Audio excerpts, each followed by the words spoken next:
Indo British advanced pain clinic నొప్పి మాయం surgery దూరం. For appointments 9155515563.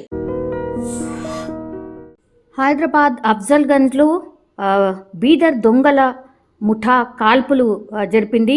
కాసేపటి క్రితమే ఈ వార్త వెలుగులోకి వచ్చింది. ఎందుకంటే దొంగల ముఠాను పట్టుకునేందుకు బీదర్ పోలీసులు హైదరాబాద్కి వచ్చారు.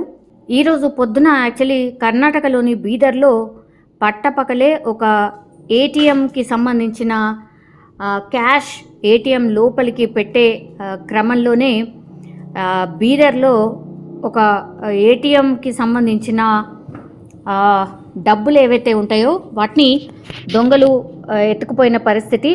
ఎందుకంటే పొద్దున మనం చూసాం సినీ ఫక్కీలో ఈ భారీ దోపిడీ అయితే జరిగింది. 93 లక్షల్ని దుండగులు బైక్ పైన వచ్చి ఎత్తుకొని వెళ్ళిపోయిన పరిస్థితి. అండ్ అక్కడ వాళ్ళు కాల్పుడు కూడా జరిపారు.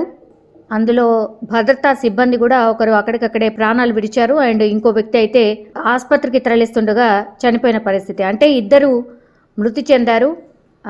అండ్ ఇంకొక అతను ట్రీట్మెంట్ ప్రస్తుతం అయితే తీసుకుంటున్నారు. అయితే దుండగులు ఏటీఎం సొమ్మును కాజేసి 2 వీలర్ వాహనంపై పారిపోయారు. అయితే ఈ పారిపోయిన వ్యక్తులు ఎవరైతే ఉన్నారో, ఈ దొంగలు ఇద్దరు ఎవరైతే ఉన్నారో వాళ్ళు హైదరాబాద్ అఫ్జల్గంజ్లో ప్రత్యక్షమయ్యారు. సీసీ ఫుటేజ్ కావచ్చు, లేదంటే పోలీసులకున్న క్లూ కావచ్చు, వాటన్నిటి ఆధారంగా హైదరాబాద్కి పారిపోయినట్టుగా పోలీసులు గుర్తించి పూర్తిగా హైదరాబాద్ వరకు వాళ్ళను వెంబడించారు. ఆ క్రమంలోనే అఫ్జల్గంజ్లోని పోలీసులను చూసినటువంటి ఈ దొంగల ముఠా సభ్యులైతే వాళ్ళని తప్పించుకునే ప్రయత్నంలో భాగంగానే ఎగైన్ కాల్పులు జరిపారు. అయితే అనంతరం వాళ్ళు ఈ దొంగల ముఠా వాళ్ళని తప్పించుకునే క్రమంలోనే ఈ ట్రావెల్స్ కార్యాలయంలోకి వెళ్ళే ప్రయత్నం చేశారు ఈ దుండగులు. అండ్ ట్రావెల్ మేనేజర్ పైన కూడా వాళ్ళు కాల్పులు జరిపారు. అక్కడ తలదాచుకునే ప్రయత్నం చేశారు.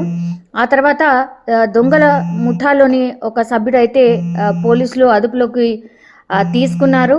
అండ్ ఈస్ట్ జోన్ డీసీపీ ఘటనా స్థలానికి చేరుకుని అయితే పరిస్థితిని ప్రస్తుతం అయితే సమీక్షిస్తున్న పరిస్థితి కనిపిస్తోంది. అఫ్జల్గంజ్లో ఒకేసారి కాల్పులు జరపడం, కాల్పుల కలకలం క్రియేట్ అవ్వడంతో అఫ్జల్గంజ్ అనేది చాలా బిజీయెస్ట్ ఏరియా. అండ్ అది కూడా 7 నుంచి 8 మధ్యలోనే ఈ కాల్పులు జరిగాయి. సో మధ్యాహ్నం పూట ఎప్పుడైతే ఈ బీదర్కి సంబంధించిన ఏటీఎం చోరీ ఎప్పుడైతే బయటపడిందో అక్కడి నుంచి డైరెక్ట్గా ఈ దొంగల ముఠా ఈ ఇద్దరు సభ్యులు ఎవరైతే ఉన్నారో వాళ్ళు డైరెక్ట్గా హైదరాబాద్లోకి ఎంట్రీ ఇచ్చినట్టు స్పష్టంగా అర్థమవుతోంది. సో పూర్తిగా ఎగ్జాక్ట్లీ ఒక 6-7 గంటల వ్యవధిలోనే పోలీసులు ఈ కేసునైతే ఛేదించిన పరిస్థితి అయితే కనిపిస్తోంది. కానీ ఈ దొంగల ముఠా ఎంతకు తెగించారు అంటే అక్కడనేమో బీదర్లో ఇద్దరిని కాల్చి చంపేసిన పరిస్థితి. అండ్ తప్పించుకునేందుకు ఇక్కడ హైదరాబాద్ వచ్చిన తర్వాత కూడా అఫ్జల్గంజ్లో కాల్పులు జరిపారంటే వీళ్ళు ఎంతకైనా తెగించినట్టు స్పష్టంగా అర్థమవుతోంది. అండ్ వాళ్ళ దగ్గర ఉన్నటువంటి 93 లక్షల క్యాష్ ఏదైతే ఉందో, మరి ఆ డబ్బాలో అంటే ఏటీఎంలో ఏదైతే పెట్టడానికి 93 లక్షలు తీసుకొని వచ్చారో ఆ 93 లక్షలకు సంబంధించిన పెట్టె ఏదైతే ఉంటుందో దాన్ని బైక్ పైన పెట్టుకొని ఈ దొంగల ముఠా సభ్యులైతే హైదరాబాద్ వైపు వచ్చిన పరిస్థితి. అండ్ మరి 93 లక్షలు యాజ్ ఇట్ ఈజ్ అలాగే ఉన్నాయా, మధ్యలో ఎక్కడైనా ఎవరికైనా మరి ఇచ్చేసారా ఏంటా అనేది పోలీసులు అయితే పూర్తిగా ఇన్వెస్టిగేషన్ అయితే చేస్తున్న పరిస్థితి. ఇప్పుడు బీదర్కి సంబంధించిన పోలీసుల పైన అయితే ఈ దొంగల ముఠా సభ్యులు కాల్పులు జరిపారు.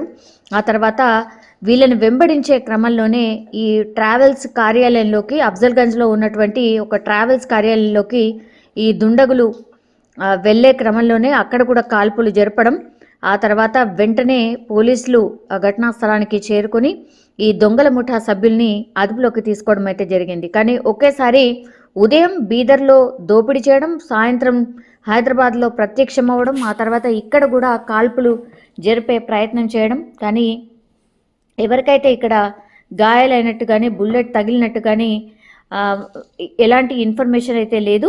బట్ ఎవరికైనా తగిలుంటే మాత్రం పొద్దున్నే ఇద్దరిని చంపేశారు ఈ దొంగల ముఠా.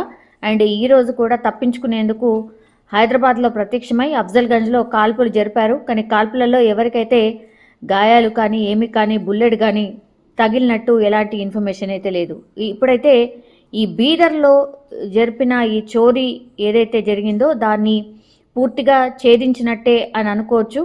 బట్ ఈ దొంగల ముఠాను మాత్రం ఖచ్చితంగా అంటే ఒక టార్గెట్గా ఈ డబ్బులను ఎలాగైనా చేజిక్కించుకునేందుకు ఎంతకైనా తెగించినట్టుగా మనకైతే స్పష్టంగా అర్థమవుతోంది.